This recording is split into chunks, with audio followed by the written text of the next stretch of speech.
তামিমের বোর্ডে spin coach হিসেবে দায়িত্ব পাচ্ছেন আব্দুর রাজ্জাক।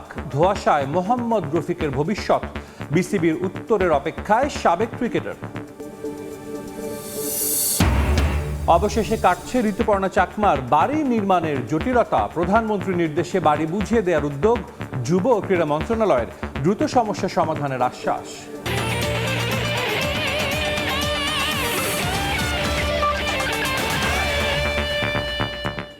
বিশ্বের নানা প্রান্তের খেলাধুলার খবর জানিয়ে দিব আমি সাজিদ মুস্তাহিদ।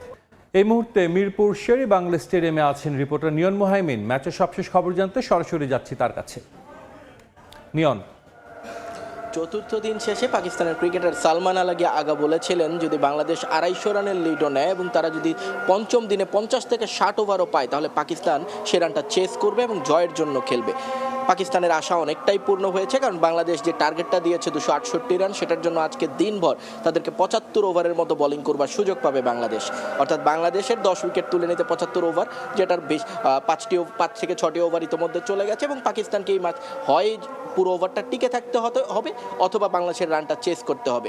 তবে পাকিস্তান গতকালকে যে কথাটা বলেছিল, আর যদি শুরু থেকে আমরা দেখি পাকিস্তানকে আমরা সেরকম অ্যাটাকিং ব্যাটিং করতে দেখিনি বা রান তাড়া করবার যে মানসিকতা, সেরকম কোনো কিছু আসলে তাদের ব্যাটারদের মধ্যে এখন পর্যন্ত দেখা যায়নি। সেটার একটা কারণ হতে পারে যে এখনও বলটা নতুন আছে, মাত্রই প্রথম ঘন্টার সেশনটা চলছে, কারণ তারা লাঞ্চের জাস্ট কিছুক্ষণ আগে আসলে অল আউট হয়েছে বাংলাদেশ 9 উইকেট পরবার পর ডিক্লেয়ার দিয়ে দিয়েছিল এবং তার পরবর্তীতে একটা উইকেট তুলে নেওয়ার পরে ইমামুল হককে যখন তুলে নেওয়া হয়েছিল সেখানেও একটু ব্যাকফুটে চলে যায় পাকিস্তান। সেই জায়গাটা থেকে এখন একটা রিকভারি সেশন চলছে। আজান ওয়াইস এবং ফজল তারা দুজনই আসলে অভিষিক্ত, এই টেস্টেই তাদের ডেবু হয়েছে, যদিও প্রথম ইনিংসে তারা দুজনই দুর্দান্ত ব্যাটিং করেছেন এবং বাংলাদেশের মাথা ব্যথার কারণ যদি কোনো পাকিস্তানের ব্যাটার হয়ে থাকেন এই জুটিটা যদি ভাঙা যায় সেক্ষেত্রে বাংলাদেশ নিজেদের জয়ের ক্ষেত্রে আরও অনেকটুকু এগিয়ে যাবে। কিছুক্ষণ আগে বিসিবির অ্যাডহক কমিটির যিনি প্রেসিডেন্ট আছেন তামিম ইকবাল, তিনি আমাদের সঙ্গে কথা বলছিলেন। তিনিও বলছিলেন যে দেশের মাটিতে আসলে পাকিস্তানকে টেস্টে যেহেতু কখনো হারানো যায়নি, সেই সুযোগটা আসলে বাংলাদেশের নেওয়া উচিত এবং বাংলাদেশ অল আউট অ্যাটাক করবে, সেটা আসলে বাংলাদেশ গতকালই বলেছিল এবং সেটাই করছে। আমরা দেখেছি যে যেহেতু পঞ্চম দিনের উইকেট, যত কথাই বলি না কেন মিরপুরের উইকেট নিয়ে, মিরপুরের উইকেটে স্পিন ধরবে, টার্ন ধরবে, সেটা খুব স্বাভাবিক। সেই চেষ্টাটাই আসলে মেহেদী হাসান মিরাজকে দিয়ে করা হচ্ছে। প্রথম থেকেই তিনি এক পাশ থেকে ওপেন করেছেন, অন্য পাশ থেকে তাসকিন করছেন, অর্থাৎ পেস এবং স্পিনের একটা সমন্বয়ে বাংলাদেশ আসলে চেষ্টা করে যাচ্ছে পাকিস্তানকে করতে এবং ব্রেক থ্রু এনে দিতে। তাসকিন প্রথমেই সাফল্য পেয়েছেন, কিন্তু এখন পর্যন্ত দ্বিতীয় উইকেট এবং এখন পর্যন্ত যদি বলি বাংলাদেশের এই টেস্টের সবচেয়ে গুরুত্বপূর্ণ উইকেট হচ্ছে এই জুটিটা। এখান থেকে যে কোনো একজনকে বিদায় করা গেলেই পরবর্তীতে যারা আসবেন, আমরা দেখেছি যে প্রথম ইনিংসেও তারা খুব বেশি যে ভালো করেছেন তা কিন্তু নয়, কারণ সবাই আসলে আসা যাওয়ার মধ্যেই ছিলেন। তো বাংলাদেশের জন্য একটু টাফ টার্গেট, পাকিস্তানের জন্য সহজ, কারণ টিকে থাকতে পারলে ম্যাচটা অন্তত ড্র করে তারা বের হয়ে আসতে পারবে। বাংলাদেশ আসলে ড্র করলে ওই ম্যাচটা হারের সমান হবে, সেক্ষেত্রে বাংলাদেশকে চেষ্টা করতে হবে জেতার জন্য। তো এই ছিল মিরপুর থেকে আমার কাছে সবশেষ। মিরপুর থেকে যুক্ত হয়েছিলেন নিয়ন মোহাইমিন। মোহাম্মদ রফিককে নিয়ে আলোচনার মাঝে স্পিন কোচ হিসেবে দায়িত্ব পাচ্ছেন বুলবুলের বোর্ডের পরিচালক আব্দুর রাজ্জাক। 1 বছরের চুক্তিতে এইচপি ইউনিটের সঙ্গে কাজ করবেন তিনি। আগামী মাসে জিম্বাবুয়ে এ দলের বিপক্ষে সিরিজ দিয়ে শুরু হবে তার দায়িত্ব। কিন্তু বিসিবি এখনও ধোঁয়াশে রেখেছে স্পিন স্পেশালিস্ট হিসেবে মোহাম্মদ রফিকের নিয়োগ। উত্তরের অপেক্ষায় আছেন সাবেক এই ক্রিকেটার। বিসিবির এক সিদ্ধান্তে নতুন এক আলোচনার জন্ম, বাড়ছে প্রশ্ন। বুলবুলের নেতৃত্বাধীন বোর্ড শেষ মুহূর্তে স্পিন বোলিংয়ের উন্নয়নে স্পিন স্পেশালিস্ট হিসেবে নিয়োগ দেন দেশের কিংবদন্তি মোহাম্মদ রফিককে। কিন্তু কাজ শুরুর আগের দিনই বোর্ডে পরিবর্তন, তারপর থেকেই ধোঁয়াশায় রফিকের ভবিষ্যৎ। সেটা সুরাহা না হতেই বুলবুলের বোর্ডেরই পরিচালক আব্দুর রাজ্জাককে এবার নতুন দায়িত্বে ফেরাচ্ছে তামিম ইকবালের বোর্ড। জাতীয় দল থেকে অবসরের পর নির্বাচক প্যানেল মিনহাজুল আবেদিন নান্নু, গাজী আশরাফ হোসেন লিপুর সঙ্গেও কাজ করেন রাজ্জাক। সবশেষ বোর্ড নির্বাচনে বিনা প্রতিদ্বন্দ্বিতায় হন পরিচালক। তবে সেই বোর্ড ভেঙে গেছে। কোনো দলের সঙ্গে কোচিংয়ের খুব একটা অভিজ্ঞতা না থাকলেও রাজ্জাক এবার তামিমের বোর্ডে কাজ করবেন এইচপি ইউনিটের স্পিন কোচ হিসেবে। যদিও রাজ্জাক কদিন আগে সম্পন্ন করেছিলেন লেভেল 3 কোচিং কোর্স। আগামী মাসে জিম্বাবুয়ে এ দলের বিপক্ষে সিরিজ দিয়ে এইচপি ইউনিটের স্পিন বোলিং কোচ হিসেবে নতুন যাত্রা শুরু করতে যাচ্ছেন রাজ্জাক। 1 বছরের চুক্তিতে তরুণ স্পিনারদের নিয়ে কাজ করবেন তিনি। এখানেই উঠছে প্রশ্ন, তাহলে রফিকের ভবিষ্যৎ কি? তাকেও স্পিনারদের উন্নয়নের জন্যই নিয়োগ দেওয়া হয়েছিল। এত আলোচনা, সেই মানুষটা কি এখনও আনুষ্ঠানিকভাবে কিছুই জানায়নি বোর্ড? অপেক্ষা আর অনিশ্চয়তার মাঝেই দিন কাটছে দেশের ক্রিকেটের অন্যতম এই তারকার। কথা বলছিলাম, আমি জানিও না না, তা না, যেটা ভালো মনে করে সেটাই করবে, এটা তো করার কিছু নাই। এটা কারণ পার্সোনাল টিম তো না, অনেক আগে কেটে গেছে, কথা ছিল, হতাশার কিছু নাই, বিশ্বাস ইমান জিনিসটা নাই। বাংলাদেশ ক্রিকেটের কঠিন সময় যিনি ছিলেন দলের অন্যতম নির্ভরতা, সেই রফিককে ঘিরে বোর্ডের এই নীরবতা এখন তৈরি করেছে নতুন বিতর্ক। প্রশ্ন উঠছে, এটা কি শুধুই পরিকল্পনার পরিবর্তন, নাকি আবারও অবমূল্যায়নের শিকার দেশের এই কিংবদন্তি? তামিম হোসেন, সময় সংবাদ, ঢাকা। এবছর ফেব্রুয়ারিতে টি-20 বিশ্বকাপে বাংলাদেশের না খেলার সিদ্ধান্ত তদন্তে 3 সদস্যের কমিটি করেছে যুব ও ক্রীড়া মন্ত্রণালয়। কমিটির আহ্বায়ক করা হয়েছে একই মন্ত্রণালয়ের অতিরিক্ত সচিব ডক্টর AKM অলিউল্লাহকে। কমিটিকে 15 কার্যদিবসের মধ্যে তাদের প্রতিবেদন জমা দিতে বলা হয়েছে। গত মার্চে যুব ও ক্রীড়া মন্ত্রণালয়ের দায়িত্ব নেয়ার পর বাংলাদেশ দলের বিশ্বকাপে খেলতে না যাওয়ার ঘটনা তদন্তের কথা জানিয়েছিলেন যুব ও ক্রীড়া প্রতিমন্ত্রী আমিনুল হক। এবার করা হয়েছে 3 সদস্যের তদন্ত কমিটি। বাকি 2 সদস্য জাতীয় দলের সাবেক অধিনায়ক হাবিবুল বাশার সুমন ও সুপ্রিম কোর্টের আইনজীবী ও ক্রীড়া সংগঠক ব্যারিস্টার ফয়সাল দস্তগীর। এবছরের শুরুতে কিছু উগ্রবাদী গোষ্ঠীর হুমকির মুখে বাংলাদেশের পেসার মুস্তাফিজুর রহমানকে IPL-এর দল কলকাতা নাইট রাইডার্স থেকে বাদ দিয়েছিল BCCI। পরে নিরাপত্তা ইস্যুতে বাংলাদেশের ম্যাচগুলো শ্রীলঙ্কায় স্থানান্তরের অনুরোধ জানায় BCB, তবে তাতে রাজি হয়নি ICC। ফলে বিগত অন্তর্বর্তীকালীন সরকারের নির্দেশে টি-20 বিশ্বকাপে না খেলার সিদ্ধান্ত নেয় BCB। অবশেষে 2 বারের সাফ জয়ী ফুটবলার ঋতুপর্ণা চাকমার বাড়ি নির্মাণের জটিলতা কাটতে যাচ্ছে। সময় সংবাদে সংবাদ প্রকাশের পর প্রধানমন্ত্রীর নির্দেশে ঋতুপর্ণাকে দেয়া বাড়ি বুঝিয়ে দেওয়ার উদ্যোগ নিয়েছে যুব ও ক্রীড়া মন্ত্রণালয়। আমিনুল হকের নির্দেশে একটি প্রতিনিধি দল রাঙামাটিতে কথা বলেছেন ঋতুপর্ণা চাকমার পরিবারের সঙ্গে। দ্রুতই সমস্যা সমাধানের আশ্বাস দিয়েছে যুব ও ক্রীড়া মন্ত্রণালয়ের প্রতিনিধি দল। বাংলাদেশ নারী ফুটবল দলের এই মুহূর্তে সবচেয়ে বড় তারকা ঋতুপর্ণা চাকমা। 2024 সালে তার গোলেই ইতিহাস গড়ে টানা দ্বিতীয়বারের মতো সাফ জেতে বাংলাদেশ নারী ফুটবল দল। এর কিছুদিন পরেই ঋতুর জোড়া গোলে স্বাগতিক মিয়ানমারকে হারিয়ে নারী এশিয়ান কাপের মূল মঞ্চে খেলার সুযোগ পায় বাংলার জয়িতারা। বাংলাদেশের জন্য এত গৌরব বয়ে আনা ঋতুপর্ণা চাকমা পরিবার নিয়ে রাঙামাটিতে থাকেন জীর্ণশীর্ণ এক বাড়িতে। নতুন বাড়ির নির্মাণে 2025 সালের মার্চ মাসে ঋতুপর্ণা চাকমার নামে 12 শতক খাস জমি বরাদ্দ দেয় সরকার। তবে লম্বা সময় অতিবাহিত হলেও বিভিন্ন জটিলতায় সেখানে নির্মাণ হয়নি বাড়ি, জানিয়ে খবর প্রচার করে সময় সংবাদ। এরপরেই নড়ে চড়ে বসে সরকার। প্রধানমন্ত্রীর নির্দেশে ঋতুপর্ণাকে দেওয়া বাড়ি বুঝিয়ে দেওয়ার উদ্যোগ নিয়েছে যুব ও ক্রীড়া মন্ত্রণালয়। যুব ও ক্রীড়া প্রতিমন্ত্রী আমিনুল হকের নির্দেশে একটি প্রতিনিধি দল রাঙামাটিতে ঋতুপর্ণার বাড়িতে গিয়ে সরজমিনে পরিদর্শন করেছে। এ সময় ঋতুপর্ণার পরিবারের সদস্যদের কাছ থেকে বিস্তারিত সকল সমস্যা শুনেন তারা। রাঙামাটি জেলা প্রশাসকের সঙ্গেও সাক্ষাৎ করে প্রতিনিধি দলটি। এ সময় রাঙ্গামাটি জেলা প্রশাসক জানান, ঋতুপর্ণার বাড়ি তৈরিতে সব ধরনের প্রস্তুতি থাকলেও জমি বন্দোবস্ত সংক্রান্ত জটিলতায় থেমে গেছে বাড়ি নির্মাণের কাজ। মূলত পার্বত্য চট্টগ্রাম বিষয়ক মন্ত্রণালয়ের অনুমোদন না পাওয়ায় এখনও বাড়ি নির্মাণের জমি পুরোপুরি বুঝে পাননি ঋতুপর্ণা চাকমা। পরিদর্শন শেষে তথ্য উপাত্ত সহ প্রতিবেদন তৈরি করে যুব ও ক্রীড়া মন্ত্রণালয়ে জমা দিবে প্রতিনিধি দলটি।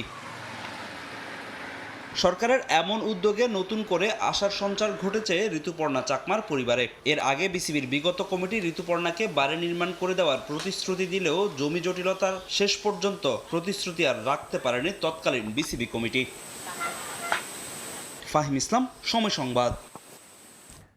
খেলার সময় আরও থাকছে, মেসিকে নিয়ে বিশ্বকাপের 50 সদস্যের প্রাথমিক দল ঘোষণা। আর্জেন্টিনার ঘরোয়া লিগে পারফর্ম করা ফুটবলারদের আধিপত্য, জায়গা হয়নি পাওলো দিবালার। 2026 ফিফা বিশ্বকাপের জন্য 55 সদস্যের প্রাথমিক দল ঘোষণা করেছে আর্জেন্টিনা ফুটবল ফেডারেশন, যেখানে আধিপত্য দেখিয়েছে দেশটির ঘরোয়া লিগ খেলা ফুটবলাররা। লিওনেল মেসিকে কেন্দ্র করে সাজানো এই তালিকা থেকে 26 জনের চূড়ান্ত স্কোয়াড করবেন লিওনেল স্কালোনি। দলে চমক রেখেছেন আর্জেন্টিন কোচ, অনেকেই ডাক পেয়েছেন প্রথমবারের মতো। 55 সদস্যের তালিকায় জায়গা হয়নি পাওলো দিবালার। 11 জুন পর্দা উঠতে যাচ্ছে দ্য গ্রেটেস্ট শো অন আর্থের, যেখানে শিরোপা ধরে রাখার মিশন ডিফেন্ডিং চ্যাম্পিয়ন আর্জেন্টিনার। 2022 কাতার বিশ্বকাপের আগে দল ঘোষণায় চমক রেখেছিলেন আর্জেন্টাইন কোচ লিওনেল স্ক্যালোনি। দেশটির ঘরোয়া লিগে খেলা অনেক অপরিচিত নাম ছিল তার স্কোয়াডে, যারাই বিশ্বকাপের মঞ্চে করেছিল বাজিমাত। আর্জেন্টিনার তৃতীয় বিশ্বকাপ শিরোপা জয় রেখেছিল গুরুত্বপূর্ণ অবদান। 2026 বিশ্বকাপের আগে দল নিয়ে আবারও একই কৌশলে আর্জেন্টাইন মাস্টারমাইন্ড লিওনেল স্ক্যালোনি। এরই মধ্যে 55 সদস্যের প্রাথমিক দল ঘোষণা করেছে আর্জেন্টিনা ফুটবল অ্যাসোসিয়েশন। লিওনেল মেসিকে কেন্দ্র করে সাজানো এই তালিকা থেকে 26 জনের চূড়ান্ত দল বেছে নেবেন স্ক্যালোনি। এবারও 55 জনের তালিকায় ঘরোয়া লিগের আধিপত্য সবচেয়ে বেশি। সর্বোচ্চ 6 ফুটবলার ডাক পেয়েছেন রিভার প্লেট থেকে, 4 ফুটবলার ডাক পেয়েছেন স্ক্যালোনির প্রাথমিক একাদশে। ঘরোয়া লিগে পারফর্ম করা আরও কিছু নতুন মুখকে ডাক দিয়েছেন আর্জেন্টাইন কোচ। পুরনোদের সঙ্গে ডাক পেয়েছেন নতুন অনেক মুখ, যারা আগে কখনোই ডাক পাননি আলবিসেলেস্তেদের ক্যাম্পে, যার মধ্যে আছেন নিকোলাস কাপালদো, জাইদ রোমেরো ও মাতেও পেলেগ্রিনির মতো তরুণ ফুটবলার, যারা সম্প্রতি নিজ ক্লাবের হয়ে দুর্দান্ত পারফর্ম করেছেন। চেলসির আলেহান্দ্রো গার্নাচো, রোমায় দুর্দান্ত ছন্দে থাকা মাতিয়াস সুলে ও কোমার হয়ে দারুণ পারফর্ম করা নিকো পাজো জায়গা করে নিয়েছেন 55 সদস্যের প্রাথমিক স্কোয়াডে। সবাইকে অবাক করে দিয়ে প্রাথমিক একাদশে জিয়ানলুকা প্রেস্তিয়ানিকে রেখেছেন স্ক্যালোনি। চ্যাম্পিয়ন্স লিগে ভিনিসিয়াসকে আপত্তিকর মন্তব্য করায় তার উপর নিষেধাজ্ঞা বাড়িয়েছে ফিফা। বিশ্বকাপের প্রথম কয়েক ম্যাচ তার না খেলারও শঙ্কা রয়েছে। এছাড়া প্রত্যাশিত সকল সদস্যই আছেন স্ক্যালোনির প্রাথমিক একাদশে, তবে বাদ পড়েছেন আর্জেন্টিনার অন্যতম তারকা পাওলো দিবালা। নিজেদের ক্লাবের শেষ ম্যাচ খেলে এজিজায় আর্জেন্টিনার ক্যাম্পে যোগ দিবেন ফুটবলাররা। জুনের শুরুতে যুক্তরাষ্ট্রের কনসাসে বেস ক্যাম্প শুরু করবে আলবিসেলেস্তে। 6 জুন টেক্সাসে হন্ডুরাস ও 9 জুন আলবামায় আইসল্যান্ডের মুখোমুখি হবে বিশ্ব চ্যাম্পিয়নরা। 16 জুন কনসাস সিটির অ্যারোহেড স্টেডিয়ামে আলজেরিয়ার বিপক্ষে ম্যাচ দিয়ে শুরু হবে আর্জেন্টিনার বিশ্বকাপ জয়ের মিশন। ফাহিম ইসলাম, সময় সংবাদ। সৌদি প্রো লিগের খবর, আজ রাতে রিয়াদ ডার্বিতে মুখোমুখি হবে আল নাসর ও আল হিলাল। এ ম্যাচ জিতলেই 6 বছর পর লিগ শিরোপা নিশ্চিত হবে আল নাসরের। আল আউয়াল পার্কে ম্যাচ শুরু হবে রাত 12টায়। চলতি মৌসুমে সৌদি লিগে দুর্দান্ত ছন্দে আছে আল নাসর। দীর্ঘ সময় ধরেই পয়েন্ট টেবিলের শীর্ষস্থান দখলে রেখেছে ক্রিস্টিয়ানো রোনালদোর দল। সব টুর্নামেন্ট মিলিয়ে টানা 20 ম্যাচ জেতার রেকর্ড গড়ে হোর্হে জেসুস শিষ্যরা। তবে গেল সপ্তাহে আল কাদিসের কাছে হেরে ছেদ পড়ে সেখানে, যদিও ট্র্যাকে ফিরতে সময় নেয়নি আল নাসর। পরের ম্যাচেই তারা হারিয়েছে আল শাবাবকে। গুরুত্বপূর্ণ ম্যাচে নামার আগে কিংসলে কোম্যানকে পাওয়া নিয়ে কিছুটা সংশয়ে আছে নাসর, তবে নিজেদের মাঠে খেলা হওয়ায় আত্মবিশ্বাসী পুরো দল। চলতি মৌসুমে আল আওয়াল পার্কে খেলা 15 ম্যাচের 14টিতেই জিতেছে রোনালদো ওয়াও ফেলিক্সরা। আল নাসরে যোগ দেওয়ার পর প্রথম লিগ শিরোপা জয়ের অপেক্ষায় CR7। অন্যদিকে মাত্রই সৌদি কিংস কাপ জিতেছে আল হিলাল। সিমন ইনজাগির দলও পয়েন্ট টেবিলের দ্বিতীয় স্থানে থাকলেও এ মৌসুমে এখন পর্যন্ত কোনো ম্যাচ হারেনি। এ ম্যাচে খেলা নিয়ে সংশয় আছে কালিদু কোলেবালির, তবে করিম বেনজেমা আছেন দুর্দান্ত ছন্দে। আল হিলালে যোগ দেওয়ার পর 12 ম্যাচে করেছেন 9 গোল। তীব্র প্রতিদ্বন্দ্বিতাপূর্ণ এক ম্যাচের অপেক্ষায় দর্শকরা।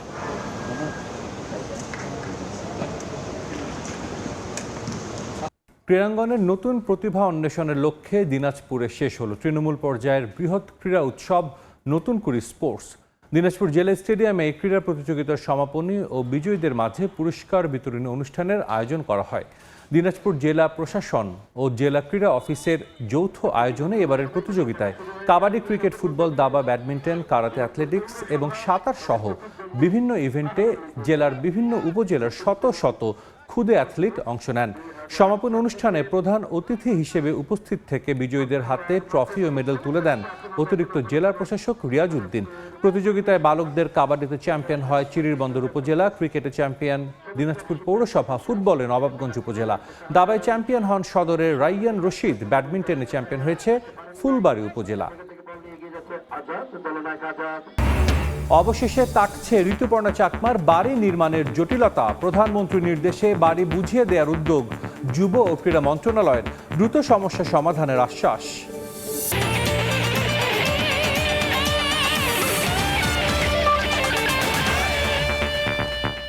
এই ছিল খেলার সময়। এরপর দুপুরের সময়ের সঙ্গে থাকবেন অমরিনাথ। সাজিদ, ধন্যবাদ। দুপুরের সময় নিয়ে আসছি কিছুক্ষণ পর, সঙ্গে থাকুন সময়ে।